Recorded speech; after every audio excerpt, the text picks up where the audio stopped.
نحمده ونصلي على رسوله الكريم أما بعد فأعوذ بالله من الشيطان الرجيم بسم الله الرحمن الرحيم فقد قال الله تبارك وتعالى في كلامه المجيد يا أيها الذين آمنوا كونوا أنصار الله وقال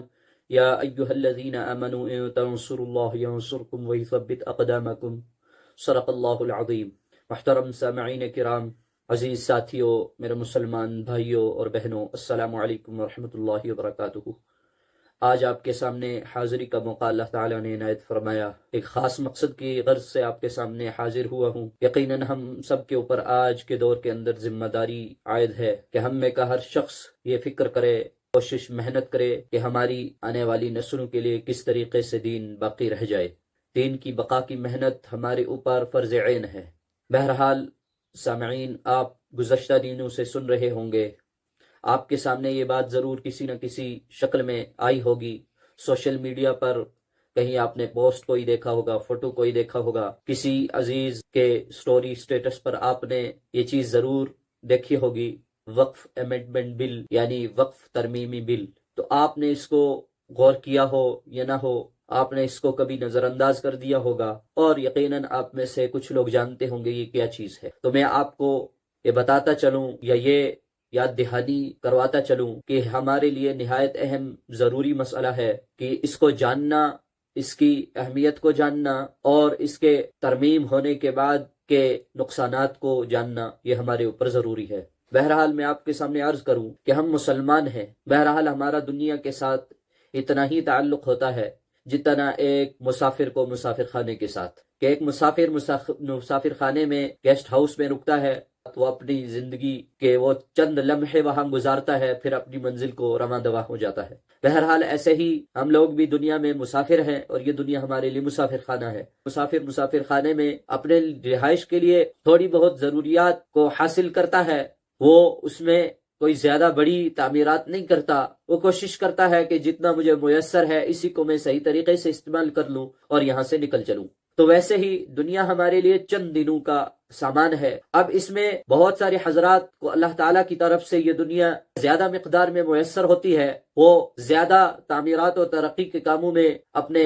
مال کو خرچ کرتے ہیں، مگر بہرحال اس دنیا سے جب جاتے ہیں تو ہماری اسلامی شریعت کے اعتبار سے اس کے ملکیت میں یہ 2-2.5 گز کی زمین آتی ہے، اور اس کے بعد اس کی آگے کی منزل کو نکل چلتا ہے۔ کہنے کا مقصد یہ ہے کہ ہم مسلمان ہیں، ہمارے بہت سارے کام غیر مسلموں کو سمجھ نہیں آتے کہ ہم کیوں کرتے ہیں، مگر بہرحال وہ ہم اللہ تعالیٰ کے لیے کرتے ہیں۔ انہی کاموں میں سے ایک کام ہے وقف، یعنی کبھی کوئی شخص اپنی پوری کی پوری جائیداد، پوری پراپرٹی، پوری زمین کو اللہ تعالیٰ کے لیے خرچ کر دیتا ہے، اللہ تعالیٰ کے لیے وہ وقف کر دیتا ہے، اور کہتا ہے کہ اب اس کے اوپر میرا کوئی حق نہیں ہے، اب امت مسلمہ اس کو جس طریقے سے چاہے فلاحی کاموں میں خرچ کرے۔ کبھی کبھار تو ایسا ہوتا ہے کہ وہ جس چیز کے لیے، جس کام کے لیے زمین کو وقف کرتا ہے، وہ اس کا کوئی نام ہوتا ہے۔ جیسے کسی نے مسجد کے لیے اپنی زمین کو وقف کیا، اپنے گھر کو وقف کیا، کسی نے قبرستان کے لیے اپنی زمین کو وقف کیا، کسی نے اپنی زمین اور مکان کو یتیم خانے کے لیے وقف کیا، کسی نے مسافر خانے کے لیے وقف کیا۔ تو یہ سب اوقاف میں آتا ہے۔ اب اس کے اوپر ہمارے ملک میں جو ہے اوقاف کمیٹیاں تھی، اوقاف کے قانون تھے، اس کے اسپیشل ایکٹ تھے، جس کی وجہ سے ہم بالکل بلا جھجک اپنی زمین کو اللہ تعالیٰ کے لیے وقف کر دیتے تھے، اور اس کے اوپر حکومت کا کسی طرح سے کوئی قبضہ نہیں ہو سکتا تھا۔ حکومت کا کیا، کسی اور تنظیم کا، کسی اور شخص کا، کسی اور جماعت کا اس کے اوپر کسی قسم کا کوئی مکمل قبضہ نہیں ہو سکتا تھا۔ ہاں، اس کو چلانے والے جو ہے کارکن یا انتظامیہ جو رہتی تھی، وہ وقتی طور اس کے اوپر جو ہے اپنے اپنے عہدوں کو، اپنی ذمہ داریوں کو سنبھال لیتے تھے، مگر بہرحال وہ اللہ تعالیٰ کے لیے وہ زمین، وہ جائیداد، وہ مکان وقف کیا جاتا تھا، اور ہماری امید یہ ہوتی تھی، ہماری نیت یہ ہوتی تھی کہ ہم نے وقف کیا ہے، اللہ تعالیٰ کے یہاں سے مجھے اجر ملے گا۔ اور یہ زمینیں یا یہ پراپرٹیز، یہ مکانات کوئی چھوٹی موٹی تعداد میں نہیں ہے، یہ ہندوستان کے 1/3 حصے میں یہ اوقاف کی زمینیں جائیداد ہیں، جن کو امت مسلمہ نے وقف کیا ہے اللہ تعالیٰ کے لیے۔ اب ہم میں سے کوئی شخص یہ چاہتا تھا کہ میں اللہ تعالیٰ کے حضور کوئی زیادہ نیکیاں تو نہیں پیش کر سکا ہوں، تو اب بہرحال میں یہ زمین کا چھوٹا سا ٹکڑا ہے، میں وقف کر دے رہا ہوں، اس کے اوپر امت مسلمہ کے اہل خیر مسجد بنائیں گے، اس میں نماز پڑھیں گے، اور نماز پڑھنے کے بعد مجھے اس کا ثواب ملتا رہے گا، میری نسلوں کو ثواب ملتا رہے گا۔ اب کبھی کبھار اس کے بچے بھی ہوتے ہیں تو وقتی طور پر وہ خود فیصلہ لے کر وہ وقف کر دیتا ہے، کہ کبھی کبھار ایسا ہوتا ہے کہ بچے بلوغت کو پہنچ چکے ہوتے ہیں، جوان نوجوان ہو چکے ہوتے ہیں، تو اجازت دیتے ہیں اپنے سرپرست کو، اپنے ابو کو، اپنے دادا کو، کسی کو بھی کہ ہاں آپ وقف کر دیں، ہماری طرف سے آپ کو اجازت ہے۔ تو اب اس کے اوپر اسپیشل ایکٹ جو لگتے تھے اس کے تحت وہ زمین اب وقف ہو جاتی تھی، اب اس کے اوپر کسی کا بھی کوئی قبضہ نہیں ہو سکتا تھا، یہ اللہ کے لیے خالص ہو گئی زمین، ہم ثواب کی نیت سے کرتے تھے۔ اب موجودہ حکومت نے وقف کے ایکٹ کو یا اس پورے قانون کو تبدیل کرنے کی کوشش کی ہے، گویا کہ یہ ہماری ان زمینوں کے اوپر قبضہ کرنا چاہتے ہیں۔ مثال کے طور پر میں آپ کو سمجھاؤں کہ آپ کے گاؤں میں ایک قبرستان تھا، چند لوگوں نے وقف کی زمین، اس کے اوپر سب کا قبرستان بن گیا۔ اب قبرستان بننے کے بعد سب لوگ اس میں قبریں بنا رہے ہیں، کسی کا کوئی اس کے اوپر کوئی قبضہ نہیں ہے، جس کو جہاں مرضی آتی ہے اپنے جو مر گئے انتقال کر گئے ان کو دفن کرتا ہے۔ اب اچانک سے آپ سنتے ہیں کہ یہ وقت ترمیمی بل پاس ہو گیا، اب اس کے جو قانون تھے وہ تبدیل ہو گئے۔ اب اچانک گورنمنٹ کے چند کارکن آتے ہیں، وہ کہتے ہیں کہ اس گاؤں میں ہمیں ہسپتال بنانا ہے، اس گاؤں میں ہمیں گراؤنڈ بنانا ہے، اس گاؤں میں ہمیں ایک سکول بنانا ہے۔ زمین کون سی ہے؟ یہ والی ہے جس کے اوپر قبرستان ہے۔ ہم لوگ کہتے ہیں کہ یہ کیسے ہو سکتا ہے؟ وہ کہتے ہیں نہیں، یہ وقف کی زمین گورنمنٹ کی ہے، گورنمنٹ اس کو اپنے طریقے سے چلائے گی، گورنمنٹ اب یہ فلاحی کاموں میں اس زمین کو استعمال کرے گی۔ اب ہم جو قبرستان بنا کر بیٹھے تھے یہ تو کوئی فلاحی کام نہیں تھا، بہرحال یہ ہماری اپنی اسلامی اور ایمانی ضرورت تھی، تقاضا تھا، کیونکہ اس کے اوپر جو قبرستان بن رہا تھا اس سے کسی کو بظاہر کوئی فائدہ نہیں ہو رہا تھا، زندوں کو کسی قسم کا کوئی فائدہ نہیں ہو رہا تھا۔ اب وہ کہتے ہیں کہ وقف کے قانون بدل گئے ہیں، اب اس زمین کو ایسے ہی نہیں چھوڑنا ہے بلکہ اس کے اوپر کسی قسم کا کوئی فلاحی کام شروع کرنا ہے۔ آپ کہتے ہیں کہ نہیں یہ تو قبرستان ہے، یہ ہمارا ہے، وہ کہتے ہیں آپ کو کوئی جواز حاصل نہیں ہے کہ آپ اس کو قبرستان مانیں۔ اب ویسے ہی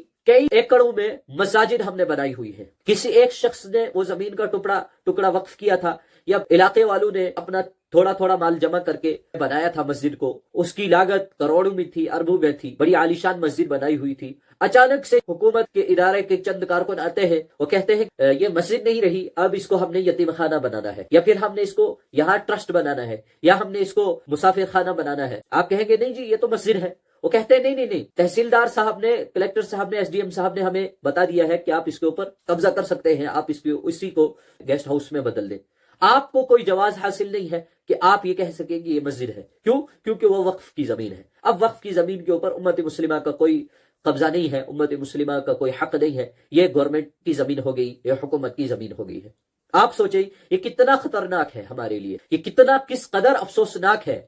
کہ یہ اس قسم کے قانون ہمارے اوپر لاگو کیے جا رہے ہیں جبرن، اور ہم خاموش ہیں۔ ہم آج سوچ رہے ہیں کہ یہ تو ہم سے دور علاقوں میں ہو رہا ہے، یہ تو ابھی یو پی، بہار، بنگال وغیرہ میں ہو رہا ہے، ہم تو دور ہیں، یا ان لوگوں کے ساتھ ہو رہا ہے۔ آپ یہ سمجھے کہ یہ ایک ایسا سانپ ہم پال رہے ہیں کہ ہم سوچ رہے ہیں کہ نہیں یہ ہمارے دشمن کو ڈسے گا، یہ ہمارے پڑوسیوں کو ڈسے گا، یہ دوسرے اسٹیٹ کے لوگوں کو ڈسے گا۔ نہیں، ایک نہ ایک دن وہی پھند اپنا ہماری طرف موڑے گا، اور یقیناً یہ زد ہماری زمینوں کے اوپر، ہماری مساجد کے اوپر، ہماری خانقاہوں، درسگاہوں کے اوپر آئے گا۔ صرف یہ نہیں ہے، اب مسلمان سالانہ زکوٰۃ دیتے ہیں، امداد دیتے ہیں، صدقہ دیتے ہیں، مساجد خانقاہوں کی تعمیر و ترقی کے لیے کروڑوں اربوں میں پیسہ دیتے ہیں۔ اب وہ پیسہ ایک اس کی انتظامیہ سنبھال رہی تھی، اس کی آڈٹ کمیٹی بنی ہوئی تھی جو دیکھ ریکھ کر رہی تھی، وہی اپنے طریقے سے اس کو استعمال کر رہی تھی۔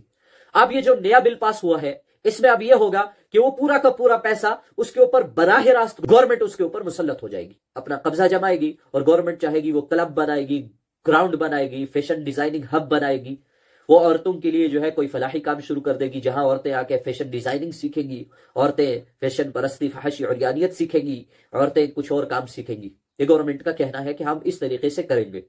اب آپ سوچیں کہ یہ کتنا خطرناک ہے ہمارے لیے۔ ویسے ہی آپ سوچیں ایک زمانہ تھا کسی دوسری اسٹیٹ میں یہ قانون لاگو ہوا کہ اب یہاں جو بھی جائیدادیں ہیں مسلمانوں کی ان کو جبرن توڑ پھوڑ کیا جائے گا، بلڈوزر چلایا جائے گا، کیونکہ یہ زمینیں جو ہے یہ گورنمنٹ کی ہے۔ ہم نے کہا ہاں وہاں ہو رہا ہے۔ تو آپ سوچیں کہ اگر کل ایسا معلوم چلے کہ ہم جس گھر کے اوپر رہ رہے ہیں، جس زمین کو ہمارے آبا و اجداد قدیم زمانے سے اس کو جوتتے آ رہے ہیں، اس میں ہل چلا رہے ہیں، فصل اگا رہے ہیں، اچانک گورنمنٹ کے چند بلڈوزر آتے ہیں، ہمارے مکان،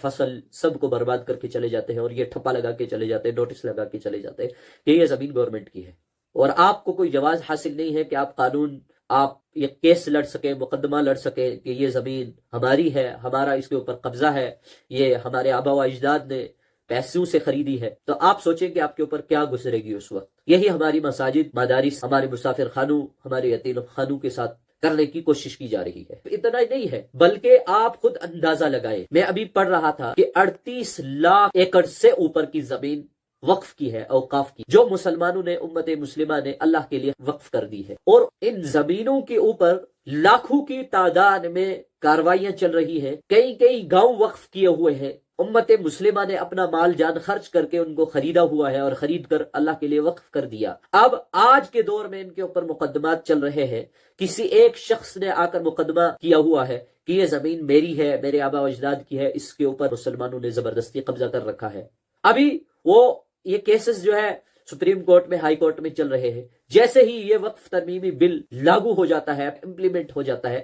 جھٹ سے وہ زمینیں ہمارے ہاتھوں سے نکل گئی، اس کے اوپر ایک کلیکٹر، تحصیلدار یا ایس ڈی ایم کا سائن ہوا، وہ ہماری زمین ہاتھ سے نکل کر اس شخص کے پاس پہنچ گئی۔ ہمارے پاس کوئی ثبوت نہیں ہے کہ یہ زمینیں ہم نے خرید کر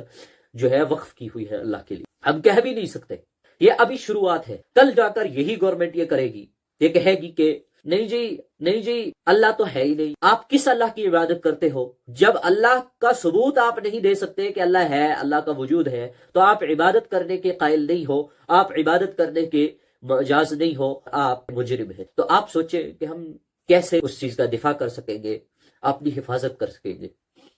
یہ آہستہ آہستہ ہمارے اوپر جبری تسلط جو ہو رہا ہے، یہ ہماری نسلوں کے لیے جو دین کے بقا کے ذرائع ہیں ان کو ختم کیا جا رہا ہے، تاکہ آنے والی نسل دین کا نام و نشان ہی نہ دیکھ سکے۔ یہ جو آج کل آپ کو لبرل ٹائپ یہ چند لوگ آپ ایکچولی کر کے سمجھاتے ہیں کہ ایکچولی یہ اصل میں ایسا ہے، ایکچولی یہ اصل میں ایسا ہے، یہ تو ہمارے ہی فائدے کے لیے ہے، اس میں ہمارا نقصان نہیں ہے، اصل میں یہ جو ہے یہ وقف والوں نے، اوقاف والوں نے جبری تسلط مساجد کے اوپر کر رکھا ہے، مدارس کے اوپر کر رکھا ہے۔ اگر یہ ختم ہوتا ہے، یہ بل پاس ہو جاتی ہے کہ ہمیں فائدہ ہے، اس سے ہم اور مزید جو ہے ترقیاتی کاموں میں خرچ کر سکیں گے بلا جھجک، کیونکہ گورنمنٹ اس کے اوپر دیکھ ریکھ کرے گی۔ ابھی تو یہ فی الحال ہمارے پیسے کو پتہ نہیں کہاں سے کہاں خرچ کر رہے ہیں، اپنے کاموں میں خرچ کر رہے ہیں، انہوں نے اپنی جائیدادیں بنائی ہوئی ہے۔ آپ سوچیں، ایک چھوٹی سی مثال آپ کو دوں، ابھی کچھ عرصہ پہلے تبلیغی جماعت کے اندر ایک اختلاف پیدا ہوا، جس کی وجہ سے ایک جماعت الگ ہو گئی تبلیغی جماعت میں سے، انہوں نے اپنی الگ سے گروہ یا جماعت بنا لی۔ اسی کے دوران کرونا وائرس آ گیا، اب پہلے ہی سے کیسز چل رہے ہوئے تھے، اچانک سے میڈیا والوں کی نظر اس طرف گئی کہ یہ جماعت والے مسجدوں میں کیا کر رہے ہیں، انہوں نے آ کے مسجد کو تالا لگا دیا، مسجد سے اس جماعت کو باہر نکال دیا۔ یہ نامی گرامی مرکز کی بات کر رہا ہوں میں، مرکز نظام الدین کی، اور پھر وہاں آ کے میڈیا والے کوریج کر رہے ہیں کہ یہ دیکھیے یہ مولانا سعد صاحب کا سوئمنگ پول ہے، یہ دیکھیے اتنی بڑی عمارت بنائی ہوئی ہے، اس کے اندر کرونا وائرس کے دوران مزے لٹا رہے ہیں، یہ دیکھیے یہ مولانا جی، یہ حافظ جی یہاں کرونا وائرس کی جو پریکاشنز کی گائیڈ لائن ہے ان کی وائلیشن کر رہے ہیں، یہ دیکھیے آپ یہ سوئمنگ پول ہے، یہ مولانا جی کا، یہ فلاں جی کا۔ سوئمنگ پول بولے تو کیا؟ حوض جس کے اوپر وضو کرتے ہیں۔ کہیں مسجدوں میں ایسا ہوتا ہے، ایک زمین کے اندر حوض بنایا ہوا ہوتا ہے، اس کے اندر پانی ہوتا ہے، پانی کے آس پاس وضو کے لیے بیٹھکیں بنائی ہوتی ہے، وہیں سے پانی لے کر ایک شخص وضو کرتا ہے۔ اب میڈیا والوں کو دکھا تو کہنے لگے یہ سوئمنگ پول ہے۔ بہت سارے مسلمانوں نے کہا یہ بڑا مزہ ہوا ہے، دیکھو مولوی کتنی عیاشیاں کر رہے ہیں، جنہوں نے وہ حوض دیکھے ہوئے نہیں تھے، کہ یہ جی یہ بہت اچھا ہوا، یہ بہت اچھا ہو رہا ہے، یہ دیکھو مولوی کیا کر رہے ہیں۔ آپ بتائیں نقصان کس کا ہے اگر وہ کل خدا نخواستہ اس کے اوپر تالا لگ جائے؟ یہ مسجدوں کو بند کر کے یہاں شراب کے ٹھیکے کھولنے کی کوشش کر رہے ہیں، یہ مدارس کو، خانقاہوں کو، درسگاہوں کو، مسافر خانوں کو بند کر کے یہاں فحاشی اور عریانیت کے بڑے بڑے کلب کھولنے کی کوشش کر رہے ہیں، اور آپ اور میں ہم سمجھ رہے ہیں کہ بڑا مزہ ہو رہا ہے، یہ دوسرے فرقے کی مسجدیں بند ہو رہی ہیں، یہ دوسری جماعت کی مسجدیں بند ہو رہی ہیں، یہ فلاں جگہ جو ہے یہ کام ہو رہا ہے، انہوں نے ہمارے لیے کوئی آواز نہیں اٹھائی، یہ ان کے ساتھ بڑا اچھا ہو رہا ہے۔ بابا جی یہ ہمارے اوپر گزرنے والی ہے، یہ ڈنڈا ہمارے اوپر چلنے والا ہے، اگر ہم نے آواز نہیں اٹھائی ایک نہ ایک دن یہ ہمارے ساتھ ہوگا، ہم دیکھتے رہ جائیں گے۔ اور یہ آہستہ آہستہ یہ اژدہا یہ اپنا پھند، یہ اپنا سر پھیلاتا جا رہا ہے۔ آج ہم دیکھیں غزہ والوں کے ساتھ جو ہو رہا ہے،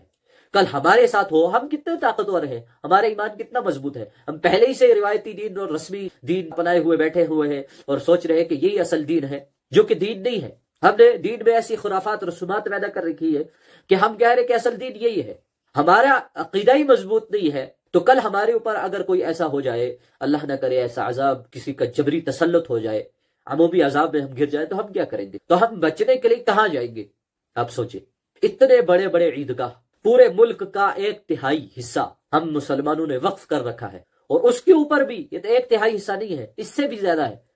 کیونکہ اکثر کے اوپر تو گورنمنٹ نے پہلے ہی قبضے کر رکھے ہیں۔ تو آپ ذرا سی آنکھیں کھولیں، ہوش کے ناخن لیں۔ اللہ تعالیٰ قرآن مقدس میں فرماتے ہیں، یا ایھا الذین آمنوا کونوا انصار اللہ، اے ایمان والو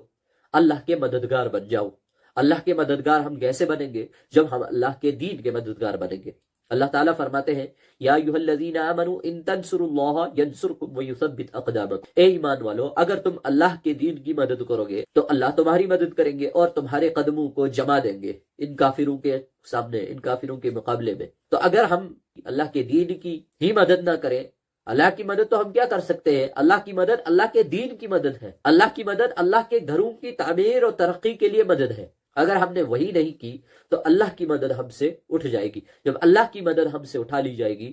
تو ہمیں گاجر مولی کی طرح کاٹا جائے گا۔ اس لیے ہمیں ہوش سے کام لینا ہوگا۔ اللہ تعالیٰ کہنے سننے سے زیادہ عمل کی توفیق عطا فرمائے۔ وآخر دعوانا الحمد للہ رب العالمین وما توفیقی الا باللہ۔